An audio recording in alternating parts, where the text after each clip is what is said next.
Hello guys, എൻ്റെ ഒരു വ്ളോഗിലേക്ക് സ്വാഗതം. എന്ന് ഞാനൊരു ഡേ ഇൻ മൈ ലൈഫ് എടുക്കാനാണ് വിചാരിച്ചിരിക്കുന്നത്. പ്രത്യേകിച്ച് ആദ്യമായിട്ട് വീഡിയോ എടുക്കുന്നതുകൊണ്ട് എന്ത് പറയണം എവിടെ പറയണം എന്നുള്ളൊരു ഐഡിയ ഒന്നും സത്യത്തിലേക്കില്ല. ഇപ്പം ഞാൻ എഴുതിയിട്ട് ഇത് ഏകദേശം ഈ വ്ളോഗ് എടുക്കുന്ന ഏകദേശം ഉച്ച സമയത്താണ് കേട്ടോ. കാരണം ഞാൻ കുറേ നാളായിട്ട് ഇങ്ങനെ വിചാരിക്കുന്നത് ഇങ്ങനെ വ്ളോഗ് എടുക്കണം, എനിക്ക് എസ്തെറ്റിക് ആയിട്ടുള്ള വീഡിയോസൊക്കെ ഇങ്ങനെ കാണുമ്പോൾ ഭയങ്കര ഇഷ്ടമാണ്, എടുക്കണം എന്നൊക്കെ ഭയങ്കര ആഗ്രഹമൊക്കെ ഉണ്ട്. പക്ഷേ അത് സ്റ്റാർട്ടിങ് ടൈമിലാണ്. അപ്പോൾ ഇങ്ങനെ സ്റ്റാർട്ട് ചെയ്തപ്പോൾ ഞാനൊരു ഉച്ചയ്ക്ക് പെട്ടെന്ന് തോന്നിയിട്ട് ഇങ്ങനെ വ്ളോഗ് സ്റ്റാർട്ട് ചെയ്യാമെന്ന് വിചാരിച്ചിട്ട് എടുത്താൽ. അപ്പോൾ ഞാനിപ്പോൾ SBS എക്സാമിന് വേണ്ടിയിട്ടാണ് പഠിച്ചുകൊണ്ടിരിക്കുന്നത്. ജനുവരിയിലാണ് അതിൻ്റെ എക്സാം വരുന്നത്. അപ്പോൾ അതിനോട്ട് നന്നായിട്ട് പഠിച്ചുകൊണ്ടിരിക്കുന്നത്. ഞാനിത് 3ാമത്തെ തവണ എഴുതുന്നത്. ഇപ്രാവശ്യത്തിൽ ഇത് പാസ്സായിക്കൊള്ളാണല്ലോ, അതുകൊണ്ട് നന്നായിട്ട് കുറച്ച് സമയം എടുത്ത് പഠിക്കുകയാണ്. പിന്നെ ഈ വ്ളോഗിൽ അധികം ഒത്തിരി എക്സ്ട്രാ കാര്യങ്ങളൊന്നുമില്ല. കാരണം ഞാനത് ഫസ്റ്റ് വ്ളോഗ് ആയതുകൊണ്ട് എങ്ങനെ എടുക്കണം എന്നുള്ള കുറച്ച് പോരായ്മയൊക്കെ ഉണ്ട്. അതൊക്കെ നിങ്ങളൊന്ന് ക്ഷമിക്കാം, അടുത്ത വ്ളോഗിൽ നമുക്ക് മനസ്സിലാക്കാം. അപ്പോൾ എവിടെ എന്ത് പറയണം എന്നൊക്കെ കുറച്ച് ഡൗട്ടൊക്കെ ഉണ്ട്. അപ്പോൾ നമുക്ക് എല്ലാം ചെയ്ത് ശീലമായി വരുമ്പോഴാണല്ലോ ഇതൊക്കെ നോക്കിയിട്ട് വരുന്നത്. അപ്പോൾ ഞാൻ കാര്യമായിട്ട് പഠിച്ചുകൊണ്ടിരിക്കുകയാണ്. പക്ഷേ അതിന് ടെക്കിന് വില്ല വരുന്നുണ്ട്. എനിക്ക് പണ്ട് മുതൽ പുസ്തകം കാണുമ്പോൾ അന്നേരം ഉറങ്ങുന്നതിന് സ്വഭാവമുണ്ട്. ആ ഉറക്കം എനിക്ക് ഇപ്പോഴും വരാറുണ്ട്. അപ്പോൾ ഒരുപാട് ഉറക്കം വരുമ്പോൾ എന്തായാലും കിടന്ന് ഉറങ്ങും, അല്ലാതെ അത് വിട്ടില്ല. കാരണം ഒരുപാട് ഉറക്കം വന്നു കഴിയുമ്പോൾ പിന്നെ പഠിക്കുന്നതും തലക്കറില്ല. അപ്പോൾ ഇങ്ങനെ കുറച്ച് നേരം ഉറങ്ങിയിട്ട് പിന്നെ എഴുതിയിട്ട് പഠിക്കണം, കുറച്ചും കൂടി എനർജി കിട്ടും. അപ്പോൾ ഞാനങ്ങനെ കിടന്ന് ഉറങ്ങാമെന്ന് വിചാരിച്ചു. പക്ഷേ ഒരു കാര്യം സംഭവിച്ചു. ഉറങ്ങിയപ്പോൾ കുറച്ച് മണിക്കൂർ ഉറങ്ങിപ്പോയി. ഉറങ്ങി എഴുന്നേറ്റ് കഴിയുമ്പോൾ ഒരു റിഫ്രഷ്മെൻറ്റ് ഉണ്ടാകുമ്പോൾ അപ്പോൾ നമുക്ക് കുറച്ചുകൂടി എനർജി കിട്ടുന്നതായിട്ട് എനിക്ക് എപ്പോഴും ഫീൽ ചെയ്തിട്ടുണ്ട്. അപ്പോൾ ഉറക്കുന്ന സമയത്ത് നമ്മൾ ഉറങ്ങുന്നത് തന്നെയാണ് നല്ലതെന്ന് എനിക്ക് തോന്നിയിട്ടുണ്ട്. അപ്പോൾ ഞാൻ കിടക്കാനുള്ള പരിപാടി എൻ്റെ കട്ടിൽ കിടക്കുന്ന വിൻഡോ സീൻ നിർത്താം. അപ്പോൾ നല്ലൊരു ഏകദേശം ഒരു 2:30 എടുക്കും. അപ്പോൾ നല്ല വെയിലൊക്കെ അടിക്കുന്നത്, ആ വെയിലിങ്ങനെ കിടക്കുന്നത് എനിക്ക് ഭയങ്കര ഇഷ്ടമുള്ള കാര്യമാണ്. അപ്പോൾ ഇതിനാണ് നമുക്ക് വിളിക്കുന്നത്. അപ്പോൾ എനിക്ക് ഇങ്ങനെ വോയിസ് റെക്കോർഡ് ചെയ്യുമ്പോൾ എൻ്റെ വോയിസ് കുറച്ചൊക്കെ പോകുന്നുണ്ട്. കാരണം എനിക്ക് ഇവിടെ പറയണം എനിക്ക് ഒരു ഐഡിയ ഇല്ല. അപ്പോൾ നിങ്ങൾ പറഞ്ഞുകൊണ്ടിരിക്കുന്നത്. പിന്നെ ഉറങ്ങുമ്പോൾ എനിക്ക് പിന്നൊരു കാര്യം ഉറങ്ങി കഴിഞ്ഞിട്ട് ഞാൻ പെട്ടെന്ന് പ്രശ്നമായിട്ട് പോകുന്നുണ്ട്. കാരണം എന്ന് വെച്ചാൽ എന്തൊക്കെ ചെയ്തു തീർക്കാറുണ്ട്, ഒന്നും ചെയ്തിട്ടില്ല എന്നൊരു ഫീൽ എനിക്ക് അപ്പോഴാണ് വരുന്നത്. അപ്പോൾ സാരമില്ല, അത് കുറച്ച് കഴിയുമ്പോഴത്തേക്ക് ഇറക്കാറില്ല, അല്ലാതെ വേറെ വഴിയില്ലല്ലോ. അങ്ങനെ ഈ ഉറക്കം ഉറങ്ങി ഞാൻ ഏകദേശം 5 മണി വരെ ഉറങ്ങി. അതാണ് ഇവിടെ സംഭവിച്ചത്. അതിനുശേഷം എഴുതിട്ടു. പിന്നെ കുറച്ച് നേരം ചുമ്മായിരുന്നു. അതിന് ശേഷം പഠിച്ചു. അത് പിന്നെ കാണിക്കുന്നൊന്നുമില്ല, അത് എഴുതില്ല. പിന്നെ എടുത്തിട്ടുള്ളത് 7 മണിക്ക് ശേഷം എന്ത് ഇങ്ങനെ പീസ്ഫുള്ളായിട്ടാണ് ഞാൻ കിടന്ന് ഉറങ്ങിക്കൊണ്ടിരിക്കുന്നത്. ഈ ഒച്ച പറഞ്ഞ പ്രത്യേകിച്ച് ഒന്നും അറിയില്ല, ഭയങ്കര സുഖമാണ്, ഇതിനെ കളി തോന്നുന്നില്ല. അതാണ് തിരിഞ്ഞ് മറിഞ്ഞ് കിടക്കുന്നില്ല. അതിനിടയ്ക്ക് എപ്പോഴേക്കോ ഫോണൊക്കെ മാറ്റി വെക്കുന്നുണ്ട്, എപ്പോഴേക്കോ. എന്നാലും ഭയങ്കര ഡീപ്പ് സെറ്റായിരുന്നു.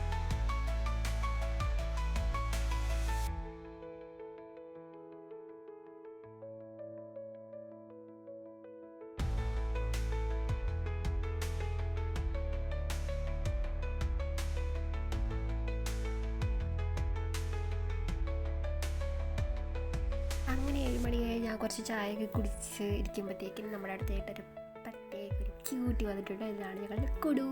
ഭയങ്കര ക്യൂട്ടാണ് ആൾ. അങ്ങനെ എനിക്കൊന്നുമില്ല കേട്ടോ. ഞാനിത് പ്രത്യേകം പിടിച്ച് വെച്ചേക്കുന്നത്. അതിനിടയ്ക്ക് ഞാൻ പഠിക്കുന്നത് കൂടി ഉണ്ട്. ഇതിന് ശേഷം ഇത് എഡിറ്റ് ചെയ്തപ്പോൾ മിസ്റ്റേക്കായിട്ട് ഞാനിത് കുറച്ച് പഠിച്ച് കഴിഞ്ഞിട്ട് ചായ കുടിച്ച് കഴിഞ്ഞിട്ടാണ് കുടു വന്നിട്ടുള്ളത്. ചായ കുടിക്കും കേട്ടോ. കുടി ഭയങ്കര ഇഷ്ടമുള്ള ഒരു കാര്യമാണ് ചായ. കുടു കുറേ സിസ്റ്റേഴ്സും ഒക്കെ ഉണ്ട് കേട്ടോ. ഞങ്ങളെ കുറേ നാൾക്കുള്ള പാരമ്പര്യപരമായിട്ടുള്ള പൂച്ച ഫാമിലിയാണ്. അപ്പോൾ ഇതാണ് എനിക്ക് ചായ ഭയങ്കര ഇഷ്ടമാണ്. കോഫിയല്ല, ചായ. അപ്പോൾ കുടിനെ പിടിച്ച് വെച്ചിട്ട് ആദ്യം കൂടി ചാടിപ്പോകാനൊക്കെ നോക്കി. പിന്നെ കുടി പഠിക്കുന്നപ്പോൾ കുടി സ്നേഹം കൂടി പറയുന്നത് കളിയൊക്കെ ചെയ്തിട്ടില്ല. ഒരു കുഞ്ഞാട്ടോ, ഭയങ്കര ക്യൂട്ടാണ്.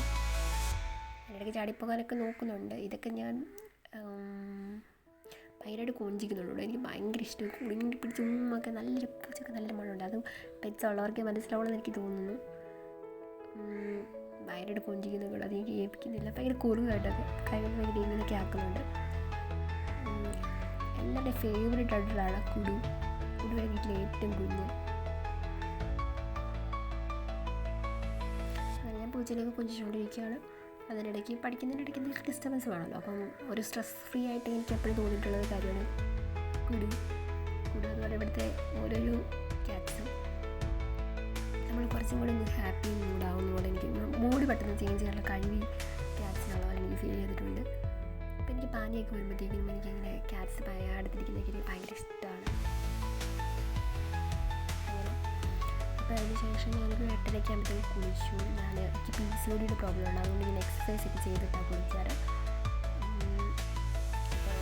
സ്കിൻ ഇഷ്യൂസൊക്കെ കാര്യങ്ങളൊക്കെ ഇൻക്രീസ് ചെയ്തുകൊണ്ടാണ്. അപ്പോൾ ഞാൻ അങ്ങനെ ഉപയോഗിക്കുന്നൊരു സാധനമാണ് വിറ്റാമിൻ സി സിറം. ഇത് ഡോക്ടർ ഋഷിയാണ്. ഭയങ്കര നല്ലൊരു ഒരുപാട് റിവ്യൂസ് ഉള്ളൊരു വിറ്റാമിൻ സി സിറമാണ്. ഇപ്പം ഞാൻ ഒരുപാട് ഉപയോഗിച്ചിട്ടുള്ളതിൽ എനിക്ക് തോന്നുന്നു എനിക്കൊരുപാട് ബ്ലാക്ക് മാർക്സ് ഒക്കെ ഉണ്ടായിരുന്നു. കാരണം ഒരു ക്രീം തേച്ചിട്ട് എനിക്ക് അലർജി വന്നു. അപ്പം ഞാനിപ്പോൾ ഒന്നും തേക്കുന്നില്ല. അപ്പോൾ എനിക്ക് ഒരുപാട് എല്ലാ ക്രീംസ് സെൻസിറ്റീവാണ്. പക്ഷേ ഇത് എനിക്ക് തോന്നിയത് ഒരു കുറച്ചും കൂടി നല്ലതാണ്. സ്കിന്നിൻ്റെ കുറേ പ്രോബ്ലംസൊക്കെ ഭയങ്കരമായിട്ട് സോൾവ് ആയിട്ടും കുറച്ചും കൂടി ബ്രൈറ്റായിട്ട് വരുന്നതായിട്ട് എനിക്ക് ഫീൽ ചെയ്യുന്നുണ്ട്. ഏകദേശം 300 സംതിങ് ഇത്ര രൂപയെന്ന് തോന്നുന്നു. പക്ഷെ എനിക്ക് ഭയങ്കര ഇഷ്ടമാണ്. അപ്പം ഞാൻ മോർണിംഗും ഈവനിങ്ങും ഇത് മാത്രമേ തേക്കുന്നുണ്ട്. വേറെ ഒന്നും ഞാൻ യൂസ് ചെയ്യുന്നില്ല മുഖത്ത്. പിന്നെ ഹൈലോണിക്സിലും ഉണ്ടായിരുന്നു. അതിപ്പോൾ ഉപയോഗിക്കുന്നില്ല. പക്ഷെ എനിക്ക് സാലിസിലിക് ആസിഡ് ഡെർമാക്കൂടെ ഒന്നും ഉപയോഗിച്ചപ്പോൾ എനിക്ക് കുറച്ച് കുഡൂസ് ഒന്നുമില്ലായിരുന്നു. അപ്പോൾ അതും യൂസ് നിർത്തി. പിന്നെ ഞാൻ കിടക്കാൻ പോവുകയാണ്. ഏകദേശം 12 മണിയായിട്ടുണ്ട്. അതിനുശേഷം ഞാൻ കുളിച്ച് വന്നിട്ട് പിന്നെ കുറച്ച് നേരം TV ഉണ്ട്. അങ്ങനെ വേറെ ഒന്നും എടുക്കാൻ എനിക്ക് പറ്റില്ല. കുറച്ച് നേരം ജിയോയുടെ സൗണ്ടിലോ കുറേ സൗണ്ട് കണ്ടുകൊണ്ടിരിക്കുന്നത്. അപ്പോൾ അങ്ങനെ ഡബിഡ് വേഷങ്ങൾ വിളിക്കാറ്. അപ്പോൾ ഇതൊന്ന് വീട്ടിൽ മോയ്സ്ചറൈസർ ക്രീമാണ്. ഇത് ജസ്റ്റ് കാലിൽ ഇപ്പോൾ വിൻ്റർ സീസണൊക്കെ ആയതുകൊണ്ട് കുറച്ചൊന്ന് വലിച്ചിട്ടുള്ള പോലെ തോന്നുന്നു. അപ്പം ഞാൻ അതിങ്ങനെ ഈ ഒരു മോയ്സ്ചറൈസിങ് ക്രീമാണ് ഉപയോഗിക്കുന്നത്. ഇത് ഭയങ്കര നല്ലൊരു മോയ്സ്ചറൈസിങ് ക്രീമാണ്. നല്ല വേണമെന്ന് പറയുകയാണെങ്കിൽ ഞാൻ അതിൻ്റെ പേര് ഇട്ടേക്കാം. ഇത് എനിക്ക് തോന്നുന്നു എല്ലാ ഷോപ്സൊന്നും അവൈലബിൾ അല്ല. ഇത് ഏതൊരു പ്രത്യേക ഷോപ്പിൽ അവിടെ ഡോക്ടറും പറഞ്ഞിട്ട് അവിടെ അവർ കൊണ്ടുവച്ചിരുന്നു. അങ്ങനെ കിട്ടിയതാണ്. പക്ഷേ ഉപയോഗിച്ച് നല്ല ബെസ്റ്റ് റിസൾട്ടാണ്. ഇപ്പോൾ അത് തുടങ്ങിയ ശീലമാണ്. കിടക്കുന്നത് മുമ്പ് വായിച്ചിട്ടാണ് കിടക്കുക. പ്രത്യേകിച്ച് എന്തെങ്കിലും ഏതോ വിക്രമാദിത്യൻ്റെ കഥകളൊക്കെയാണ് വായിക്കുന്നത്. അപ്പോൾ അങ്ങനെ വായിച്ചിട്ട് ഗുഡ് നൈറ്റ്.